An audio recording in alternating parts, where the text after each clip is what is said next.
Specialistët e seksionit të trafikut urban dhe interurban në drejtorinë vendore të policisë Vlorë arrestuan në flagrancë shtetasen IP, 26 vjeçe, banuese në Vlorë.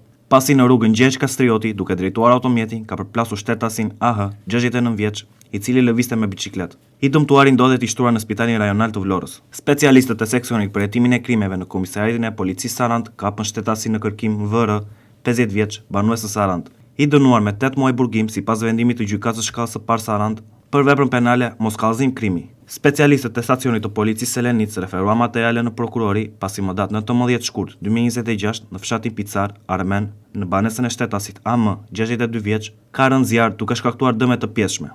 Nga verifikimet paraprake rezulton se zjarri ka rënë aksidentalisht si pasojë shpërthimi të një bombule gazi. Specialistët e seksionit të trafikut urban dhe interurban në Komisariatin e Policisë Sarandë referuan materiale në prokurori ndaj një 15 vjeçari, i cili duke drejtuar mjet elektrik në rrugën Tekiha Dëri, ka humbur kontrollin dhe është rrëzuar. Si pasojë, ai dhe një pasagjer tjetër 15 vjeç kanë marrë dëmtime të lehta, kanë marrë mjekim në spital dhe më pas janë larguar. Specialistët e seksionit për hetimin e krimeve në Komisariatin e Policisë Vlorë referuan materiale në prokurori ndaj shtetasve FB, 44 vjeç, banues në Vlorë, pasi një shtetas ka bërë kallëzim se është ofenduar dhe kërcënuar prej tij.